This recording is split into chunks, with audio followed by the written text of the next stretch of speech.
What's up, Planeswalkers? It's your boy K-Dog. Got another fun video for you guys. Let's look at an Abzan list I like to call Font of Erebos. So it's mostly kind of a build around this 1-mana enchantment called Font of Agonies. So whenever you pay life, you put that many blood counters on Font of Agonies, and then you pay 1 black to remove 4 blood counters to destroy target creature. So it does require quite a bit of work to pay the life and build up counters on this thing without dying, obviously. So we're kind of trying to balance paying life, because that's specifically how it's worded. Losing life does not give you counters on this, but you also need ways to gain life back, so you can kind of balance that out. So that's kind of the fine line we're riding here. And it's the reason why we're running 3 of instead of a 4 of. And so in that 4th slot, I am throwing in Omen of the Dead as a 1-mana enchantment at flash speed. When it enters, we return a creature card from our graveyard to our hand.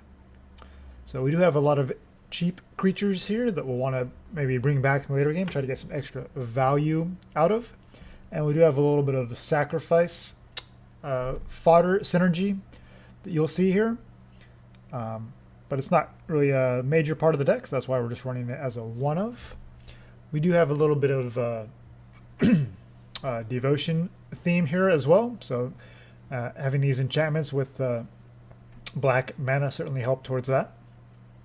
So continuing on up our curve, we got 3 Charming Prince. Just being able to gain life is the main reasons in here.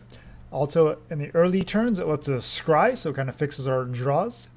And we do have a couple ETB creatures in here as well, so we can, when it enters, we can choose to exile another creature we own, and then it comes back to the battlefield at the beginning of our next end step. So things like Yarok's Fenlurker, maybe even Lazotep Reaver, or like a Knight of Autumn, so we can get extra value out of them with their enter the battlefield triggers. And not to mention Basilica Bell-Haunt. But not to get too far ahead of ourselves.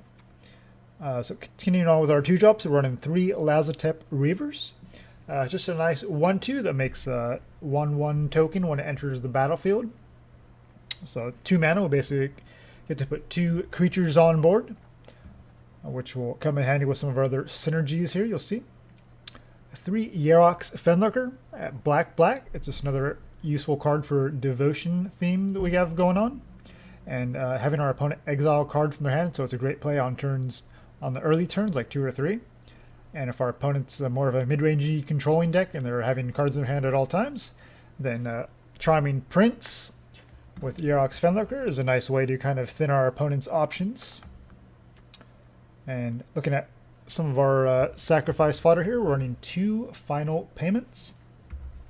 So here's our first card that synergizes with the Font of Agonies.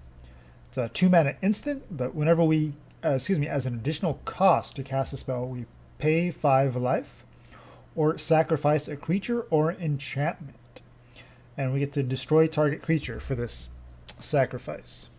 So paying 5 life puts a ton of counters on our Font of Agonies. We can also sacrifice Fenlurker or one of the Lazotep Reaver or its Amass token, something like that. Maybe even the Omen of the Dead if it doesn't seem particularly relevant, or we've already gotten a value out of it. And yeah, so those are the main ways you're going to get value out of Final Payment. Also, for the devotion theme, we're running 3 Ayaras. It's a black for a 2/3 legendary. Whenever it or another black creature enters the battlefield, each opponent loses 1 and you gain 1. So since we're not super powerful, just a little bit of drain can help us out as much as possible. But mostly it's just in there for the life gain to kind of balance out the pain, the life, to feed the Font of Agonies. Another just powerful removal spell, and later on as a 2/3 creature with black towards devotion, we're running 2 Murderous Riders. So we're losing 2 life when we cast a Swift End part. So that does not, unfortunately, trigger Font of Agonies, but it is a super, just a powerful card in and of itself.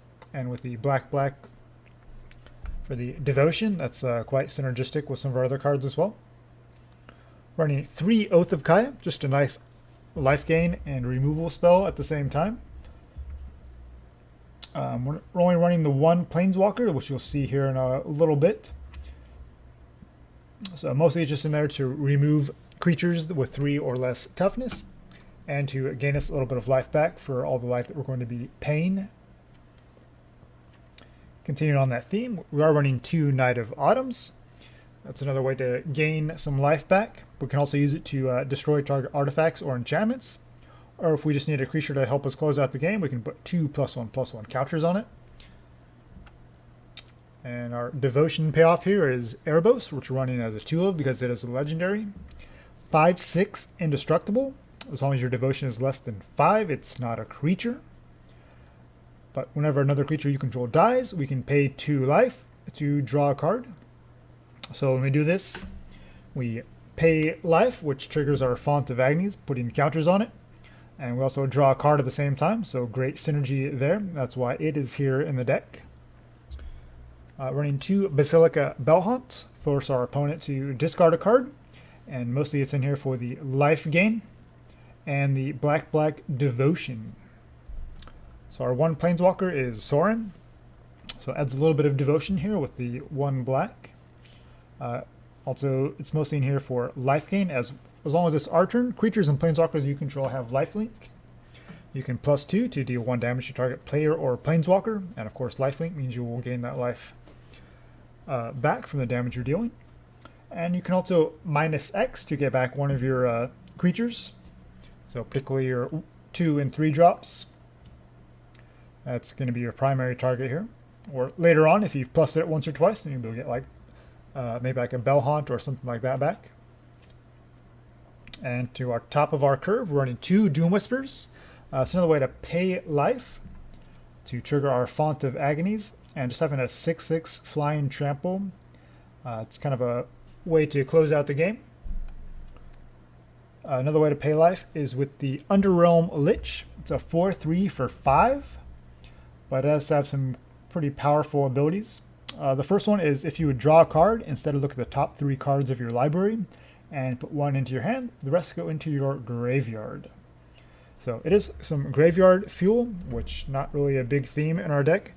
Mostly it just gives us card selection as we get to look at the top 3 and just choose the best or most relevant one out of those. And it has the also upside of paying 4 life to trigger the Font of Agonies. And you can make it indestructible when you do that. So if your opponent's swinging in with a larger creature, you can just block and take 4 instead of whatever they're swinging at you with. And finally, we're running 2 Erebos' Intervention just for the life gain mostly. So it is a black X instant, and you can give target creature -X/-X until end of turn, and you gain X life.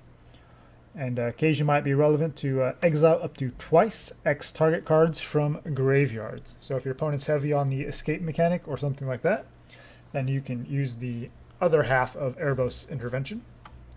Alright, going over our mana base here, we have 25 lands, so that's 1 Plains, 4 Swamp, 1 Forest, 4 Godless Shrine, 4 Temple of Silence, 4 Overgrown Tomb, and 4 Temple of Malady, along with 2 Fabled Passage.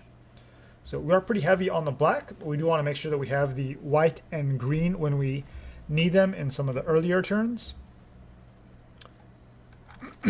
And so I found this mana base to be pretty consistent overall with being able to cast like Ayara on turn 3, but then still have white or black to cast the Knight of Autumn, Oath of Kaya, Basilica Bell-Haunt, and things like that. And just going over the sideboard real quick. So we got 3 Agonizing Remorse for mid-range control matchups. Just the hand disruption is pretty powerful. Legion's End, since we're not really that aggressive, it does allow us to hit our opponent's early turn creatures. Consecrate Consume, just another way for us to kind of gain life and deal with opponent's larger creatures. And it does get around hexproof because the player has to sacrifice a creature. It's like a Dream Char or a Paradise Druid that's been buffed up and made hexproof. Running Find Finality can be useful for the find side to get our creatures back, or if we're against a removal heavy matchup, so we can keep getting value out of having our creatures come back turn after turn. or the two +1/+1 counters on a creature, and then -4 on the rest of the creatures can be one-sided board wipe, especially if we have like a Doom Whisperer out. Just the 2 Banishing Lights as just a powerful utility removal spell. 2 more Murderous Riders if we need creature or planeswalker removal. And then 2 Kunoros. It's a 3/3 Vigilance, Menace, Lifelink. Creature cards in graveyards can't enter the battlefield, and players can't cast spells from graveyards. So if your opponent has any kind of graveyard synergy going on, or escape, or anything like that, where they're trying to get stuff back out of their graveyard, this shuts those down. And also, lifelink. So just looking for any ways that we can kind of get life back, since we're going to be paying life fairly often. Alright, that's the deck, and let's see if we can jump into some best of 3 matches. So obviously, Font of Agonies was in a much better spot in previous standards with things like Adonto Vanguard, but I think it's still playable, and I do enjoy things like Underrealm Lich. I've always liked that card, and so this is kind of a good excuse to play it, and also play with it around with other cards you don't normally see, like Final Payment. So I've had some decent success with this deck. It's pretty fun to play.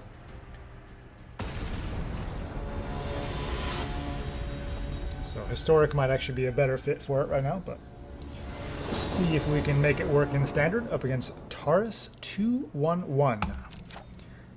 We're up first. Okay, Fabled Passage can get us a white source,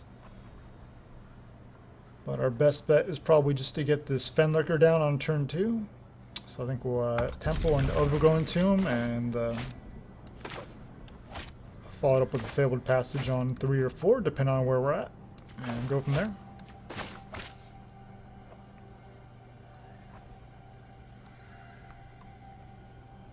Our opponent with a nice Throne of Eldraine sleeves.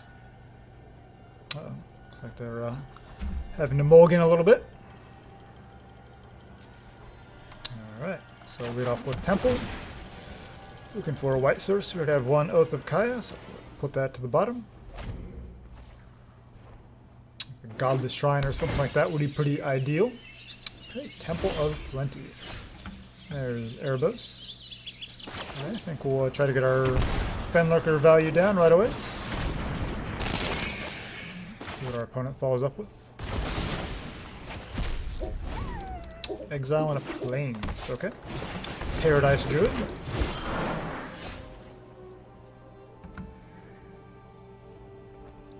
Can just run the swamp out there, but we have no...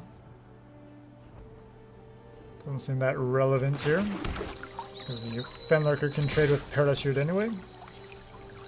It's likely just there to tap for mana. We'll just go and attack for 1 and pass the turn. And at the end step, we'll Fabled Passage for a white source. And if we get another white source, we can consider the Bell-Haunt. Otherwise, we'll likely just play Erebos or Oath of Kaya. Okay, they're buffing up the Paradise Druid and see if they want to attack with it. If they do, we will absolutely Oath of Kaya their Druid. No, they want to hold on to it until they can find like a Sentinel's Eyes, and we'll permanently have Hexproof in effect. I'm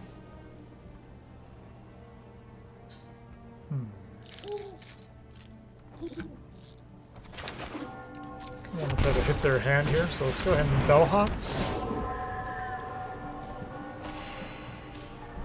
And pass the turn. So next turn we'll have some options, depending on what they play.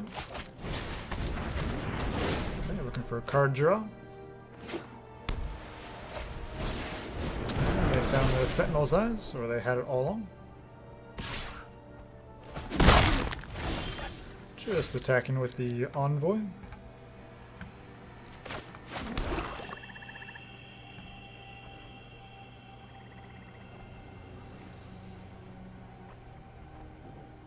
I'm fine with attacking here, and if they want to block the Fenlurker with the Paradise Druid, I will happily pay to bump it up. They choose not to wisely, so let's just be mana efficient and get our Underrealm Lich down. And now we can block this Paradise Druid no matter how big it gets, and reduce the amount of damage we take to 4. And now it's currently sitting at 5.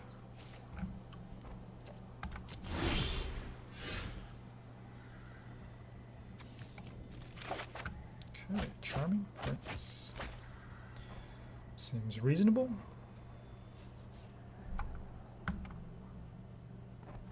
I'd like to deal with this Paradise Druid at some point, but unfortunately with Hexproof we don't have a way to do that effectively.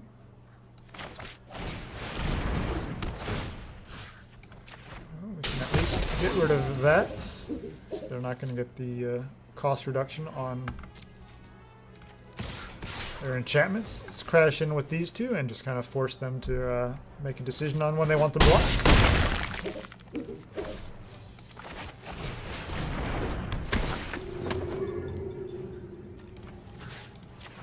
I think just to gain a little bit of life and have a blocker, we'll exile the Bell-Haunt.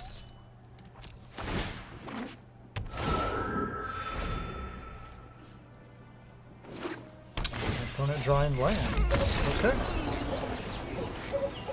Up against the green-white enchantments.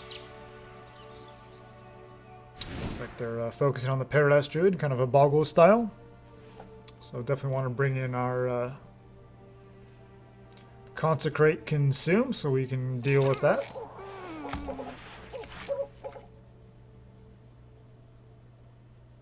Right, our opponent decided that they've seen enough, so maybe they're not running so well right now. Jump into one more. There you see the power of Underrealm Lich, giving us that card selection and indestructible, so it makes a great blocker. Hopefully we can look into Font of Agonies and try to get some value off of that. There's a nice repeatable removal effect. Once again, we have to go first. Alright, we got a turn 1 Font, turn 2 Fenlurker, and then just hope we draw some more lands.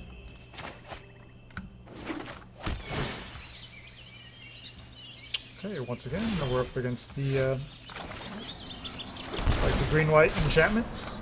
So, Overgrown Tomb lets us get some counters right away, and we start hitting their hand. Just looking for more lands here, especially white. Exiling a Sentinel's Eyes. So get in there for 1, and we'll crack the Fabled Passage for a white source here at their end step. And hope we can Oath of Kaya whatever creature they try to put down. Help collect. Okay.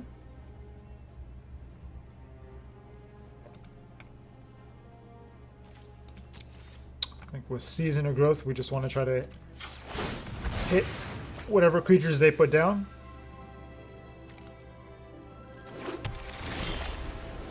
Another Fenlurker. We'll just Oath of Kaya this Pelt Collector before they get a chance to untap with it. Just continue working away at their life total. Testing the champion. Okay.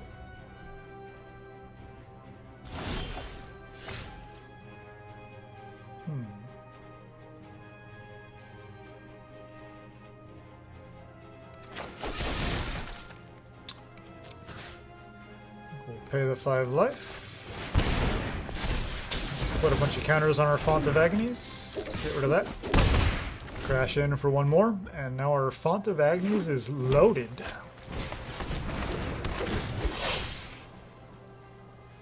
And our opponent's still with 3 cards in hand.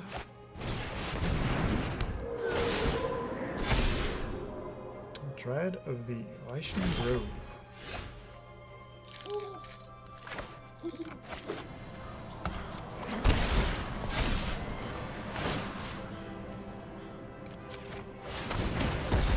Just kill both these guys.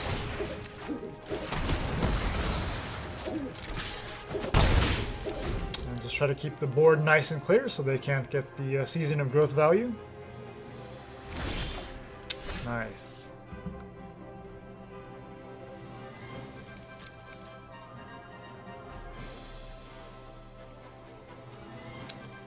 Since they do still have 3 cards in hand, I think we want to try to get the Fenlurker value. So let's crash in for 1, play Fenlurker, and then Charming Prince.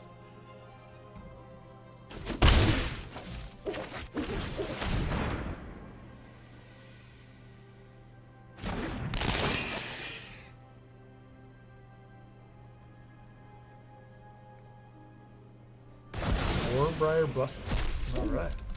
Charming Prince. Let's exile the Fenlurker that attacked.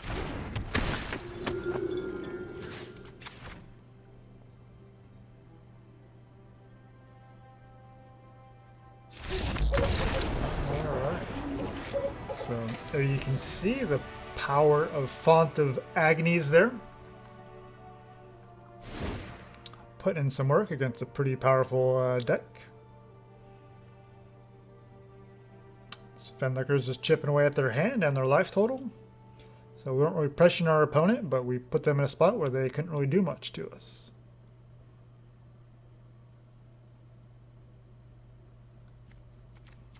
So Oath of Kaya seems pretty mediocre here. I mean, instant speed removal is the best.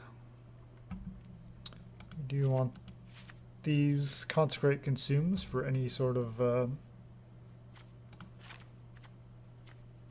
Paradise Druids that get out of hand? Or things like that. Banishing Light is tempting. So we can hit some enchantments with it. Might actually be better than Erebos Intervention. Kunros does shut down Sentinel's Eyes, but I don't think it's that important. Could also consider Legion's End.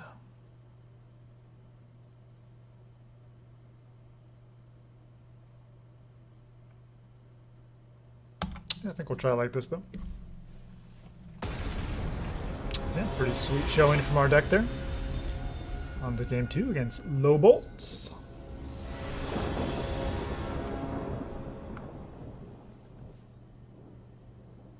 I'm sure this is where they just dominate. Okay, we do have a turn 2 Fenlurker, but we are a black source away from Ayara. And now we have double Fenlurkers, so yeah, we can work on their hand. Yeah. Instant speed removal, yes please.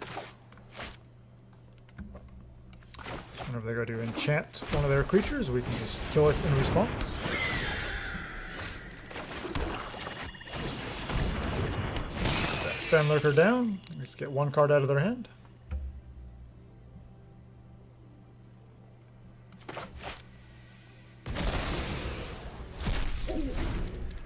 Again with the Warbriar Blessing going to exile. Okay, no green, just white so far.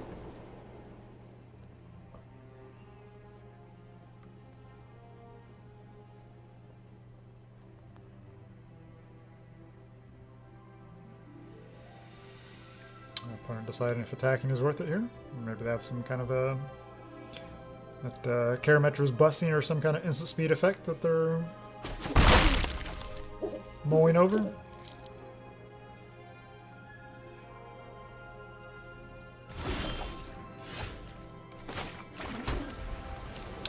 best thing to do is just hold up Murderous Rider. If they go to enchant their Envoy, we'll just Swift End it in response. And since we can't block the Envoy, we'll go and attack in with our Fenlurker, chip away at their life. There's their green source. It's a Pelt Collector. Not too worried about that. Let's see if they have some protection. There it is. Better get it out their hand now.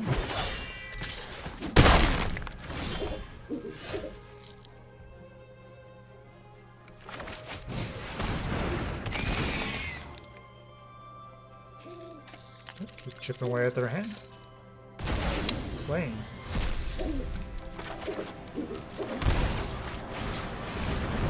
Probably worth getting the Lazotep Reaver down here, just as much ground presence as possible so we can easily block the Pelt Collector. Since most of their enchantments only increase its power so much.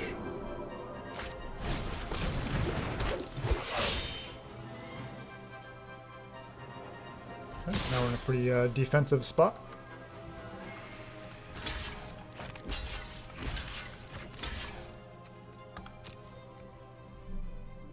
So they're gonna throw away one Pelt Collector just to increase the counters on the other one. Sure. I think at 13 we'll probably just get Ayara down and try to get some value off of that. And next turn we can Underrealm Lich. Okay, our opponent flooding out. Attacking all, okay.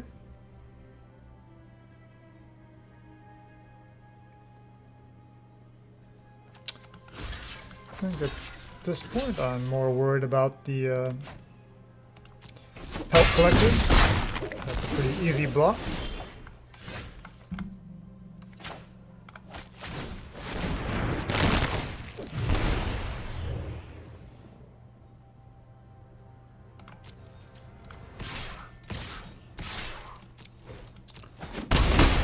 We need to continue working their life total as much as possible. And just try to erase them. I want to be somewhat defensive and hold Ayara and Underrealm Lich back. And next turn we can final payments. Exile. Okay, nothing we can do about that.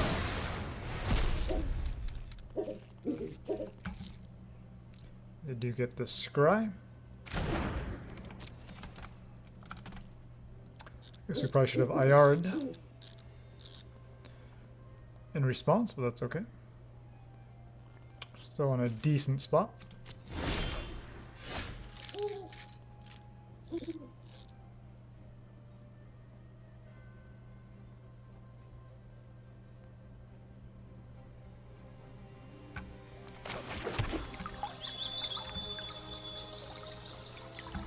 I'm not really sure which of these creatures, if any, is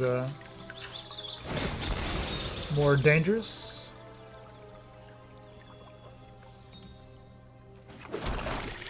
All we're really worried about is a Cetessan champion.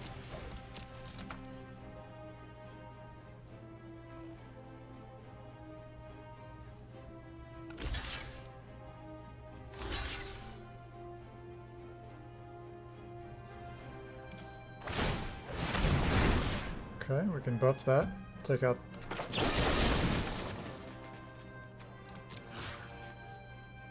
We'll destroy that. Sacrifice that. So now we put it on their side of the board.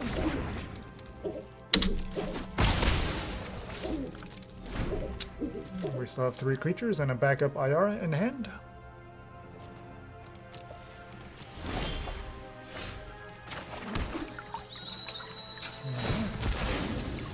It's in our deck of lands, so hopefully we can start drawing some more creatures or spells. Put too much damage across. Opponent down to 5, 2 cards in hand. Land. And they didn't play anything last turn, so it looks like they're just down to an enchantment. We've done a nice job keeping their board clear, so they're unable to get any value off of that. Go for lethal here with the Fenlurker.